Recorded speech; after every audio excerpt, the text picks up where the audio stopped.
बिस्मिल्लाहिर्रहमानिर्रहीम अस्सलाम वालेकुम। So nested interval property of real numbers को डिस्कस करते हैं। ये एक थ्योरम है, बेसिकली रिजल्ट है जिसको हम प्रूव करेंगे। सो ये थ्योरम कहता है कि each natural number for each natural number n, suppose in is a closed interval and अब बेसिकली ये क्लोज्ड इंटरवल की सीक्वेंस है in, और ये सीक्वेंस जो है नेस्टेड है, यानी कि I1 के अंदर I2 बैठा हुआ है, यानी I2 सबसेट है I1 का, और I3 जो है वो I2 का सबसेट है, और इसी तरीके से ये सीक्वेंस जा रही है। In other words you can say that in plus 1 is basically contained in in। तो अगर ये इस तरह से है तो फिर थ्योरम कहता है कि फिर then the intersection of these nested intervals, intersection of all of these nested intervals is not going to be empty. So it is not empty. In other words, you can find an element which is sitting inside this intersection. Let's prove this. So I will write proof of this. So ये जो sequence of intervals है इसको आप इस तरह से भी define कर सकते हैं। I1 को आप लिख दें A1 से लेकर B1 तक, और I2 को आप डिफाइन कर लें A2 से लेकर B2 तक, where A2, B2, A1, B1 are real numbers, so on so forth. In को आप डिफाइन कर दें AN, BN। So of course इसको अगर हम विजुलाइज करें रियल लाइन के ऊपर तो how does it look like. So जो मेरा पहला I1 है, सपोज करें वो A1 से लेकर यहां तक B1 तक है, तो ये पहला इंटरवल यहां से बनेगा इस तरह से, ठीक। और दूसरा एलिमेंट, दूसरा जो इंटरवल है वो क्योंकि इसका सबसेट है, यानी I2 I1 का सबसेट है, तो लिहाजा ये नीचे यहां पर बनेगा A2 और ये B2। इसी तरीके से आप A3 और B3 इसके अंदर बनाएंगे, ब्ला ब्ला ब्ला। सो लाइक दिस वे आप यहां पर कोई AN होगा एंड यहां पर कोई BN होगा, right. So this is right, so that's a kind of BN, ठीक। तो इस तरीके से ये जो है ना, ये सीक्वेंस ऑफ द इंटरवल्स बन रही है, ठीक है ना। यानी अगला जो इंटरवल आ रहा है वो पहले वाले के अंदर मौजूद है, यानी सबसेट्स आप इंटरवल्स की बना रहे हैं। तो अब मुझे शो ये करना है कि इन सारे इंटरवल्स की जो इंटरसेक्शन है ना, the intersection of all of these is not empty. So this intersection is not empty. So मुझे एक एलिमेंट प्रोड्यूस करना है जो कि इंटरसेक्शन के अंदर मौजूद है। अगर मैं एक एलिमेंट प्रोड्यूस कर देता हूं then I will be in position to say that this set is not empty. So in order to get to this I will define two sets. So चले एक सेट में डिफाइन करता हूं। Let's define a set A which is discrete set बनेगा एक, जिसमें आप इन intervals के लेफ्ट हैंड पॉइंट्स उठाएंगे A1, A2, A3 इस तरह से, ठीक। अब मेरा क्लेम ये है कि ये सेट जो है ना बाउंडेड अबव है। A is bounded above, A is bounded above। ऐसा क्यों है? क्योंकि मेरे पास इसका अपर बाउंड मौजूद है। क्या अपर बाउंड होगा? अब बी आइज जो है ना, B1, B2, B3, BN, ये सारे इसके अंदर मौजूद नहीं है, लेकिन ये इन A1, A2, A तक जितने भी ये सारे हैं ना, इनसे बड़े भी हैं। तो ये जो भी है B1, B2, B3, B eyes, ये सारे के सारे अपर बाउंड है किसके? A के। तो अगर इसके अपर बाउंड है तो इसका मतलब है कि मेरा जो ये सेट A है ये बाउंडेड अबव है। और completeness exam of real numbers को आप अगर चेक कर लें, अगर आप नहीं जानते तो वो कंप्लीटनेस एग्जाम ये कहती है कि अगर कोई सेट बाउंडेड अबाव है तो फिर उसका सुप्रीमम लाजमी एग्जिस्ट करता है। तो इसका मतलब A has a supremum, A has supremum या लीस्ट अपर बाउंड। अब कंप्लीटनेस एग्जाम को चेक कर लें, अगर आपको नहीं पता कि कंप्लीटनेस एग्जाम क्या है ऑफ रियल नंबर्स तो उसको चेक कर लें and you will get that कि अगर कोई भी सबसेट है रियल नंबर्स का वो बाउंडेड अबव है तो उसका सुप्रीमम लाजमी होता है। तो ए का सुप्रीमम है, लिहाजा मैं इसको नाम दे देता हूं x and I call this x as the supremum of A. अब मेरे पास सुप्रीमम है और मैं क्लेम करता हूं कि ये जो एलिमेंट एक्स है this belongs to the intersection. ये मेरा क्लेम है,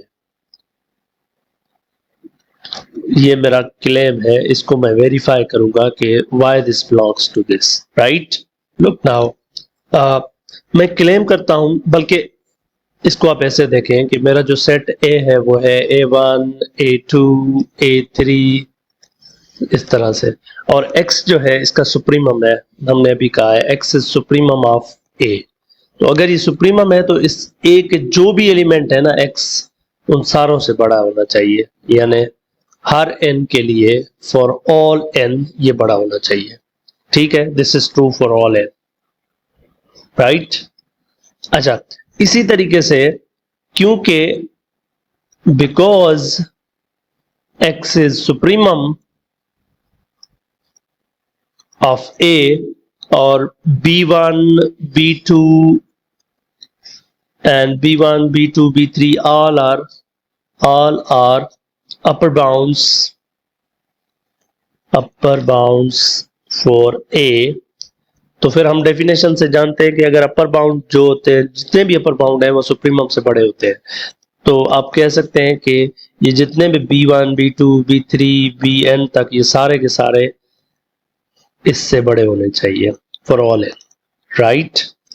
सो ये दो जो इनइक्वालिटीज आ रही हैं इन दोनों से मुझे ये पता चल रहा है कि मेरा x जो है it is between an and bn for all n, so for all n you know, and then I can say that इसको मैं ऐसे भी लिख सकता हूँ कि x belongs to the interval an bn for all n। अब क्योंकि हर n के लिए ये इसके अंदर है तो लिहाजा आप इंटरसेक्शन में भी ये एलिमेंट चला जाएगा। या आप कह सकते हैं this x belongs to in for all n, and of course कि अगर कोई एलिमेंट हर सेट के अंदर है तो फिर वो उनकी जो इंटरसेक्शन होगी उनके अंदर भी वो मौजूद हो जाएगा। यानी यू कैन से दैट कि x belongs to the intersection of these nested intervals, so that's called the nested interval property of real numbers।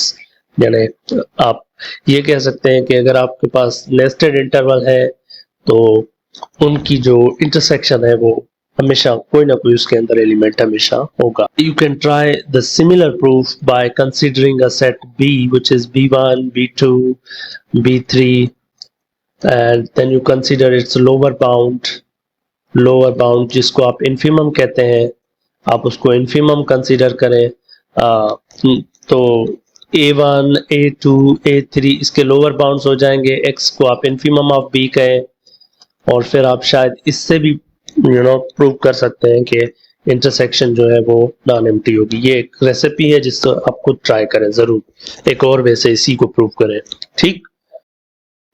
Let's do an example of nested intervals and investigate it.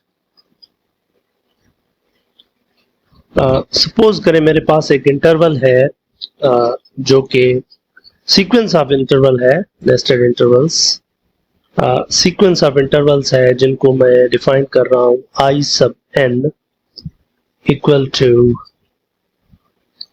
minus 1 over n to 1 over n. Now if I write what is my A1, so it is going to be minus 1 to 1. And what is my a2? So it is going to be minus 1 half and plus 1 half. So what is the closed interval I3? It is going to be minus 1 over 3 to plus 1 over 3. So you can continue and you can observe कि आपका जो I1 है वो contain करता है I2 को और I2 contain करता है I3 को. This way all of this satisfies कि In is containing I sub n plus 1. So ये क्लोज्ड इंटरवल है रियल नंबर्स के अंदर जो कि सबसेट्स के सेंस में डिक्रीज कर रहे हैं. तो बाय नेस्टेड इंटरवल प्रॉपर्टी आप इनकी जो इंटरसेक्शन है वो फाइंड कर सकते हैं. And it's not hard to show कि इनकी जो इंटरसेक्शन होगी वो n equal to let's say 1 to infinity. The intersection of these intervals should be the set which is this. How does we calculate this? तो अगर आप याद करें कि जब हम nested intervals की बात कर रहे थे वहां पर प्रूफ लिखते हुए हमने एक सेट कंसीडर किया था A, जो कि हम इस लेफ्ट वाली सीक्वेंस से बना रहे थे, यानी -1 over n फ्रॉम n. फिर इसका हमने सुप्रीमम लिया था, राइट? और वो हमारा सुप्रीमम जो आ रहा था वो 0 आ रहा था, ठीक है ना? और इसको इस्तेमाल करते हुए हमने शो किया था कि ये जो एलिमेंट 0 है ये इसके अंदर है, इंटरसेक्शन के अंदर है. और इसी तरीके से आप राइट साइड से आएंगे तो राइट साइड से भी सेट बना के आप 1 over n tends to n आप इस सीक्वेंस को कंसीडर करें तो इसका फिर इन्फीमम लेना होगा आपको, वो भी 0 है. सो यानी कि अब लेफ्ट साइड से आए तो वो जो एलिमेंट बनता है वो 0 बनता है. तो like this is going to be the set जो कि सिर्फ 0 को कंटेन करेगा. You can investigate more about it. Similarly you can now try another sequence. Suppose A is less than B and A is positive. So try to see these intervals I sub n which are defined in this fashion: A minus 1 over n and B plus 1 over n. And see, can you conclude something? Are these intervals nested? Are these intervals nested? So how about if I calculate I1? So my I1 is going to be A minus 1 and B plus 1. And what is going to be my I2? So my I2 is going to be A minus 1 half and B plus 1 half. So you can see that B plus 1 half is less than this and A minus 1 half is greater than this. So this set is indeed contained in this side. So in this way you can also check whether this is true and investigate I4. So and that first you investigate whether these are nested and then try to find out their intersection. So this is going to be an interesting question. B plus 1 over 2 1 over n, sorry. So like work out with this and then you pick A to be some number, let's say 9, and B to be some number 10 or maybe 11, and then you make this concrete sequence of nested intervals and try to investigate them. This is left open for you guys to investigate.